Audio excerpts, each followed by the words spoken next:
PvP has a somewhat mid-level barrier of entry. Hi, my name is Mistress Minty, Mistweaver slash Resto Druid PvP main, and I would like to congratulate you on taking your first steps into PvP. First off, let's look at the rewards. Exclusively through PvP, you have the ability to earn a variety of rewards that range from things like outfits, seasonal titles, and mounts that are unique to each faction that can be purchased with currency in the game, such as vicious saddles, marks of honor, and honor levels. One of the biggest prizes in PvP is the seasonal exclusive gladiator mount and achievement. This particular one happens to be from Dragonflight Season 2, and it's earned with 2400 rating and 50 wins above that. There are almost 10 titles you can earn in Dragonflight Season 2. We have Combatant. This is getting your rating up to 1000 in any PvP bracket you choose, be it 2s, 3s, RBGs, and Solo Shuffle. Challenger. This is getting your rating up to 1400 in any PvP bracket you choose. Rival.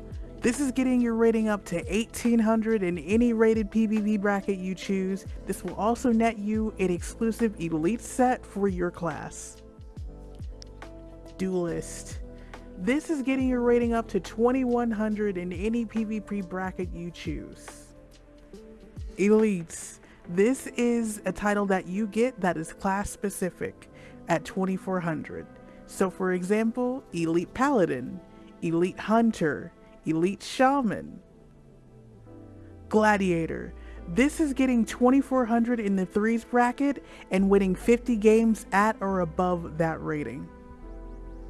Legend. This is 2400 in rated Solo Shuffle and 100 wins above that. Let's talk add-ons and resources. Battleground Enemies is an add-on that is mainly needed for people who do rated BGs. This will help you track the cooldowns of your enemies and also the cooldowns of your allies if you so wish.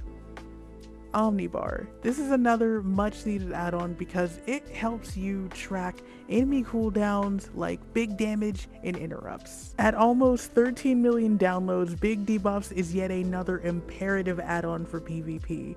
You can see down here at the description, it says it replaces the unit frame portraits with the debuff duration. So that way you can see bigger who is in a CC, be it your teammate or the enemy.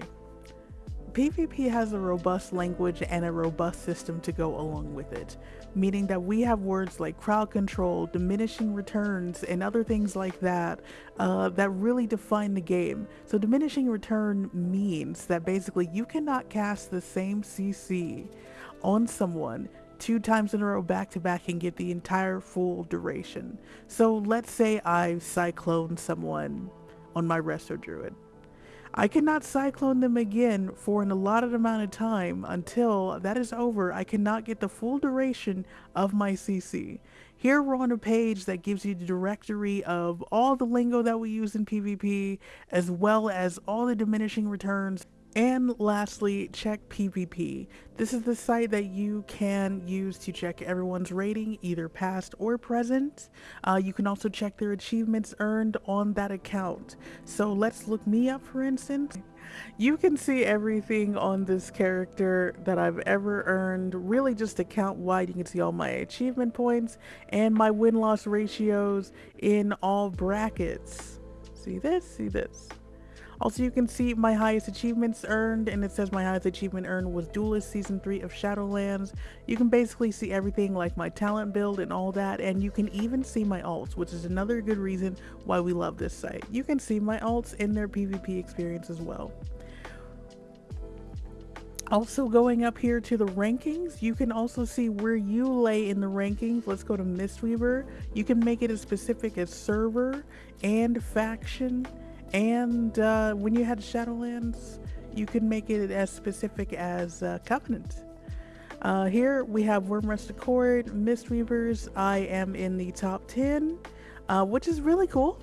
This is in 3s. also in 2s. So you can basically switch up whatever bracket you want and see your ranking as whatever character you are in terms of the world, in terms of your server, and in terms of your faction.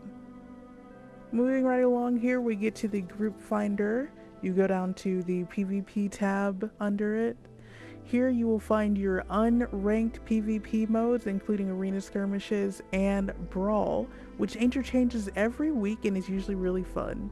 Here we have our honor level progress bar. Every bit of PvP you do goes into that progress bar and you get incremental PvP rewards like titles and mounts. Moving right along here, we get to the rated tab. Here is the solo shuffle queue, which is a 3v3 battle mode where the players are shuffled around. This is 2v2s, this is 2 versus 2. And then we have 3v3s, which is currently the only bracket in game that you are allowed to earn gladiator in. And then we have our 10v10 rated battlegrounds, aka RBGs. Let's get to the gearing up. Okay, first things first, where to start? Well, the Gladiator's Refuge in Valdrakken. This is where you can go hit training dummies, healing dummies, and DPS dummies, and tanking dummies. You can also gear here. Starting here at the honor vendor, that gives you a little less powerful gear. This is the beginning PvP gear. This is where we all start every single season, and you can gain your honor points up to 15,000 and buy all your gear. You can see the gear sets are also different from Conquest to Honor. We'll see here in a second. Alrighty, moving right along to the Conquest vendor, which is usually located right next to the Honor vendor. You can buy more powerful gear here with a currency called Conquest Points. Conquest Points are usually earned when you win in rated PvP and also awarded with various other PvP tasks like PvP dailies and all those things like that. Every PvPer needs one of two things, and that is Obsidian Gladiator's Medallion, which removes all impairing effects from your character and any loss of control effects. So this means you're able to get out of roots, stuns, fears, and also silences, which is a niche thing, but you have to do that at your own risk. It's a kind of a high level thing. And then your Obsidian Gladiator's Emblem. This trinket will give you an HP boost. However, be careful because the HP does drop off, but it is really useful in a pinch when you really need to live, or maybe your healer's in a crowd control or something like that. This is an important trinket to have if you don't think you can live on your own. So, but the most important trinket is the Obsidian Gladiator's Medallion. Every PvPer needs that. Alrighty, let's talk application here. I have my warrior. He is kicking me. I don't really have a lot of healing left at this moment, so my next move is to maybe think about using my emblems here so I can get like maybe a little bit more HP. That's not really working for me. He sits me in a stun. I Trinket, which is my get out of jail free card, and I life cocoon to live another day. And there you have it, folks. This has been your Mistress Minty with your intro to PvP. If there are any questions I can answer, don't hesitate to reach out to me on Twitch at Mistress Minty or Twitter at Mistress of Mist. Once again, thank you so much to Gulpy for collaborating with me, and I hope to see you all in the arena. Okay, putting some of those tips into play, you will see a game here that I played with my Marksmanship Hunter partner and my Resto Druid. Okay, going here with my PvP talents, I have Keeper of the Grove, which gives me an immunity, tranquility. I also go with High Winds, which reduces the damage dealt and the healing taken, or the healing received, to that person that was cycloned for at least 3 seconds. And then I have Thorns here, which does damage to anyone who does melee to the Thorns target. Getting into the game here, the warrior does exactly what we think what he's going to do, which is go ahead and get started on my hunter partner. I see the Mistweaver coming out of the background, get that end cap on me, and I think I get the bark off before the the Mistweaver gets a leg sweep on me, so we're basically safe while I'm in a CC. Bark meaning my damage reduction on my partner. We're dragging the warrior here, trying to bring the Mistweaver out of form, and it does work. We get Life Cocoon, which is a big cooldown for the other healer, but we're not out of the woods yet. I accidentally stand in line of the Mistweaver so that they can get this end cap and Song of Chi-Ji on me. Unfortunate. However, my hunter stops the damage from the warrior by sitting them in the shatter, so that allows me to sit this entire CC without having to trinket because I am not afraid because the warrior is not doing any damage whatsoever. I also decide to sit the Stormbolt because I do know in fact that the warrior does not have any damage. So I can really just sit these CCs until the warrior has their big damage back up. I was going to CC the warrior here with a Cyclone, basically making him immune to any heals that the Mistweaver would have doled out, and then switch my Cyclone to the Mistweaver. Unfortunately, the Mistweaver popped Revival, immuning my magic, so I could not Cyclone and help get that kill there.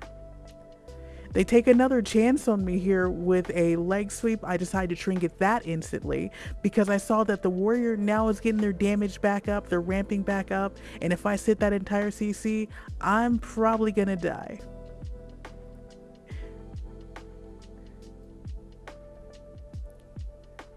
I decide to Cyclone the warrior because they do not have Spell Reflect, nor do they have Trinket, so getting away from them was a breeze. I'm just going to slip away here to get a slight drink. This can also help kind of shift the arena because some partners will get out of form, some enemies will get out of form and decide, okay, let me go stop that drink, and then they'll die in the process of trying to stop me trying to get my drink.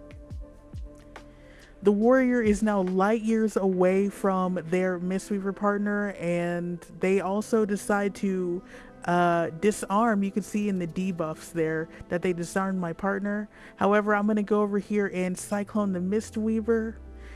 They're deciding not to trinket this, although they should. Although they should trinket here, I believe that they should. The warrior spell reflect up, I do my best to take that off. I'm sitting in this end cap here, and I'm probably gonna get a leg sweep. Yeah, leg sweep, warrior decides to switch to me, but decidingly the warrior wants to stay in the line of sight of my hunter, which is a double negative right there. I'm just gonna go ahead and bash the Mistweaver, follow up with the Cyclone, make sure we get them panicking right here. I get a little bit out of line of my hunter partner, so I can't get that Cyclone on the warrior to stop the heals on him.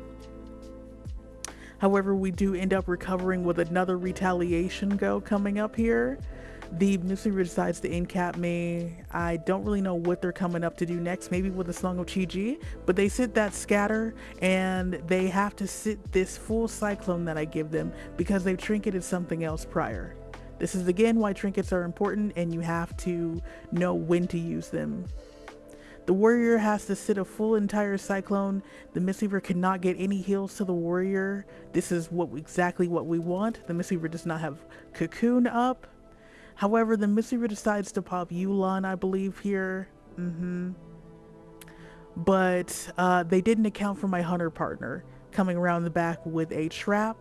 I decide to Cyclone the Mistweaver, get a little damage out on the warrior, and boom, the warrior is laying on the ground.